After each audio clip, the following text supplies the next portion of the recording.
Progress. Oke. Halo semuanya, jumpa lagi dengan saya, mahasiswa Universitas Universal tahun 2021. Lalu di pembahasan kali ini saya akan membahas sebuah query-query lagi, di mana query-query tersebut dapat memudahkan user dalam menggunakan tabel-tabel tersebut. Jadi di query ini bisa digunakan dengan hubungan one-to-one, one-to-many, dengan many-to-many. Apa saja query tersebut? Oke. Ada beberapa query yang ingin saya bahas kali ini, yaitu yang pertama ada inner join, yang kedua ada outer join, yang ketiga ada implicit join. Di inner join tersendiri, itu saya akan menggunakan dua table yang akan saya gabungkan menjadi satu dengan data-data yang ingin saya tampilkan. Yang kedua itu ada outer join. Outer join itu terdiri dari dua jenis, yaitu right outer join dengan left outer join, di mana nanti beberapa outer join tersebut ada yang bersifat null, yang artinya itu tidak memiliki proses transaksi atau tidak memiliki proses sama sekali. Yang ketiga itu ada implicit join. Implicit join itu mempunyai hubungan yang sama dengan inner join, akan tetapi di mana pertama kali perilisan RGDMS yang ketika user menggunakan jalannya program itu sebelum keluarnya inner join, beberapa user menggunakan implicit join, bukan hanya beberapa user, melainkan semua user menggunakan implicit join terlebih dahulu. Oke, di sini saya akan melihat dulu beberapa tabel-tabel yang sudah saya buat, di mana tabel tersebut sudah saya buat dengan ketentuan dan syarat-syarat dari cara untuk menjoinkan query-query tersebut. Describe penjualan, ini describe ini artinya untuk melihat lagi atau untuk menampilkan penjualan yang nanti terdiri dari primary key atau beberapa ekstra lainnya. Oke. Ini biasanya saya menggunakan contoh dari describe ini untuk melihat siapa saja yang primary key dan tipe-tipe datanya itu apa saja. Describe barang, describe pelanggan. Oke. Di sini syarat dan ketentuannya sudah berlaku, di mana ketika kita menggunakan inner join, kita wajib mempunyai sebuah contoh table yang bersifat primary key, di mana karena kita menggunakan inner join atau menggunakan query-query join untuk selanjutnya, itu wajib sekali mempunyai kesamaan dengan dua table, di mana kedua table ini, yaitu dengan table pelanggan dengan table penjualan, mempunyai kesamaan di ID pelanggannya, lalu di ID pelanggannya ini nantilah kita gunakan untuk menjadi tumbal dari praktek kita atau menjadi tempat primary key dari praktek kita. Lalu kita masuk saja ke dalam pembahasannya. Yang pertama itu inner join. Inner join ini adalah sebuah query untuk menggabungkan relasi hubungan antar table dengan table, di mana kita ingin menampilkan table tersebut dengan table yang berbeda. Oke, select. Kita menggunakan kata awal select, yaitu pilihan. Kolom yang ingin dipilih atau kolom yang ingin ditampilkan adalah nama pelanggan. Kita lihat ke atas sebentar. Nama pelanggan, lalu tanggal, total transaksi. Ini adalah tabel-tabel yang ingin ditampilkan, lalu jenis kelamin, serta nomor telepon.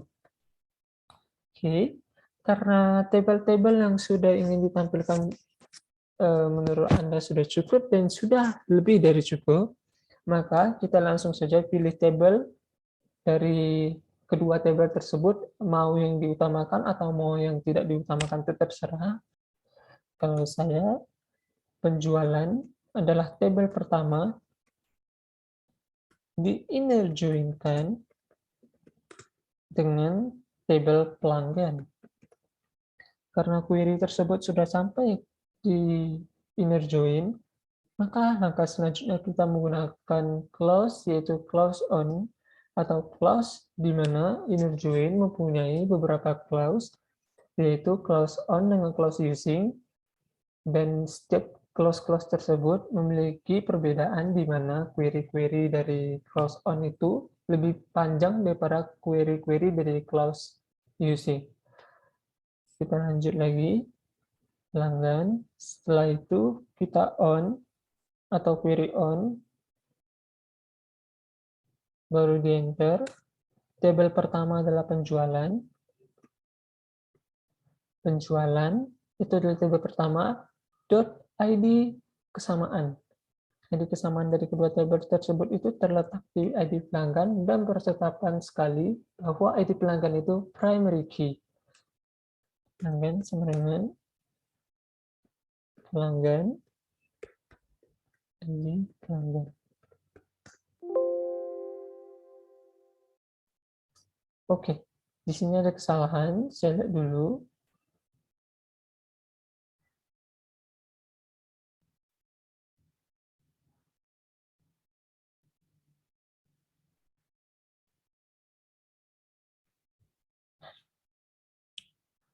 Oke. Saya ketik ulang lagi ya.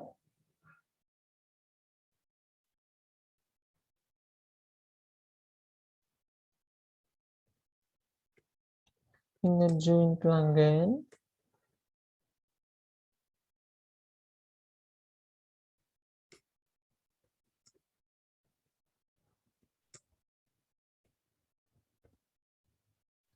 Inner join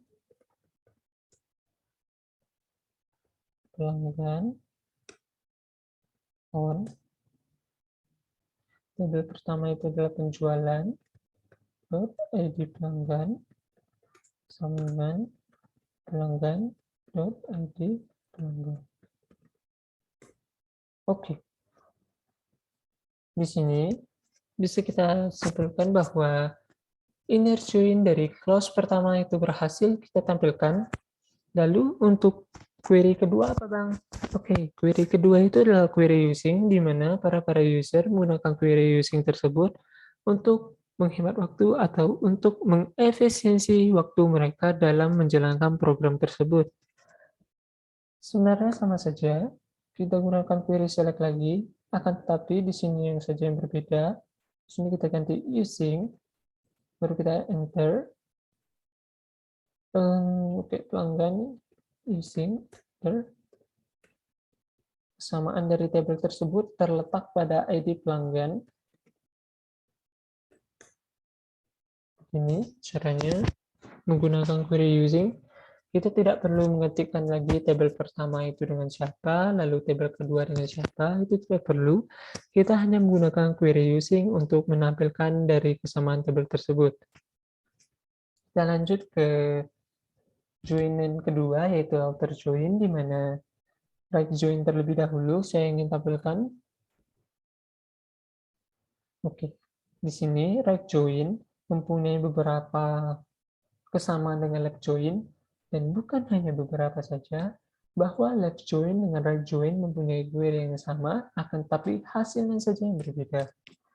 Di sini saya ingin menampilkan left join, select, kolom yang ingin ditampilkan adalah kolom seperti nama pelanggan. Oke, saya lihat ke atas dulu.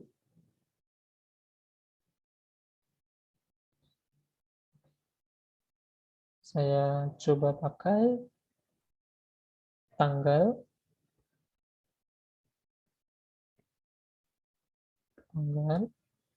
lalu jenis kelamin, karena saya ingin menjadikan bahan praktik yang lumayan cukup pendek saja.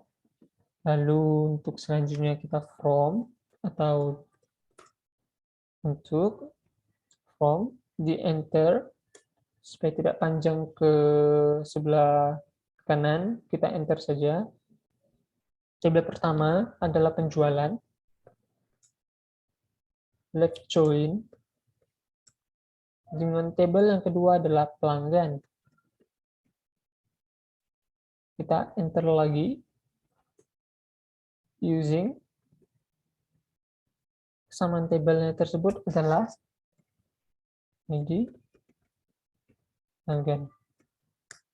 Oke, Di sini bisa kita pahami bahwa untuk menampilkan relasi antar tabel, yaitu untuk menampilkan hubungan-hubungan dari one to many dengan many to many, kita perlu sekali mengerti bahwa tabel tersebut wajib memiliki kesamaan dengan tabel lainnya agar tidak terjadi dalam kesalahan pemrograman. Oke, kita lanjut ke right join. Di sini saya langsung saja karena memang caranya itu persis sama, hanya saja di left join tersebut nanti itu dihapuskan dan diganti dengan left join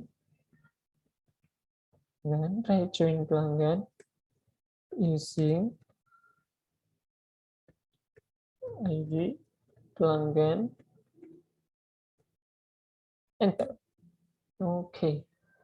Di sini sebenarnya left join dengan right join itu ketika hasilnya itu sebenarnya sangat berbeda, akan tetapi saat penginputan dalam data tersebut saya tidak membuat beberapa nama pelanggan tersebut ini tidak memiliki transaksi, sehingga waktu saat saya menjalankan query-query tersebut semuanya mendapatkan transaksi secara merata dan tidak ada yang bersifat tidak pernah mentransaksi.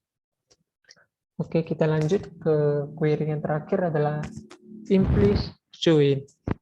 Oke, kita pahami dulu bahwa implicit join ini sebenarnya gunanya sama dengan inner join, yaitu menampilkan relasi antar tabel di mana relasi antar tabel tersebut harus memiliki kesamaan juga, akan tetapi implicit join ini banyak digunakan oleh user-user terjaman dahulu sebelum inner join digunakan. Oke, cara menggunakannya pun cukup lumayan sama. Select, saya ingin menampilkan jenis kelamin, nama, pelanggan, tanggal transaksinya, lalu from, penjualan tabel pertama. Di sini, implicit join tidak perlu diketikkan lagi ketika ingin menggunakan join tersebut. Lalu langsung koma saja, pelanggan, enter, where. Nah, di sini letak perbedaannya. Ketika kita menggunakan inner join, beberapa clause di dalam inner join itu adalah where, beberapa clause di dalam inner join itu adalah on dengan using, akan tetapi di implicit join kita hanya gunakan where saja untuk menampilkan data. Penjualan, .id pelanggan, sama dengan pelanggan, .id pelanggan. Titik koma, enter. Nah, kita lihat sendiri bahwa implicit join dengan inner join itu sebenarnya sama, tidak ada yang berbeda, akan tetapi beberapa user lebih ke inner join sebenarnya dengan clause using karena pendek dan tidak perlu membuang waktu yang sangat banyak. Lalu di sini ada sebenarnya satu join lagi, di mana join tersebut itu tidak perlu dipahami secara mendalam karena join tersebut sudah sering kita gunakan di dalam praktik-praktik sebelumnya, yaitu menampilkan sebuah tabel yang tidak ingin berhubungan dengan tabel lainnya. Atau bisa dibilang, tabel tersebut adalah tabel yang digunakan untuk menampilkan dari data tabel tersebut saja. Kita coba select kolom yang ingin ditampilkan. Misalnya, nama pelanggan ya. Nama pelanggannya saja. Coba kita tampilkan tanggalnya juga. Kita lihat dulu apakah betul yang sudah saya buat itu berada di dalam satu tabel atau berada di dalam satu paket. Nama pelanggan. Oke. Di sini tanggal ternyata berbeda dengan tabel sebelumnya. Email. Oke. Di sini saya menggunakan tabel pelanggan untuk menjadi bahan perhitungan saya, lalu select nama pelanggan, jenis kelamin email, lalu kita from, tabel pertama, tabel pelanggan, karena memang tidak ada tabel kedua, karena memang secara harfiahnya kita ingin menampilkan satu tabel saja, maka from pelanggan saja. Lalu di enter. Tereng. Sudah bisa kita tandai bahwa untuk menampilkan beberapa tabel dengan relasi-relasi yang berbeda itu cukup mudah, tetapi kalian harus memahami query-query tersebut dan menghafal query-query tersebut di dalam otak kalian. Oke, mungkin sekian saja presentasi hari ini saya dari hari ini. Kurang lebih mohon dimaafkan. Sampai jumpa di materi selanjutnya. Terima kasih.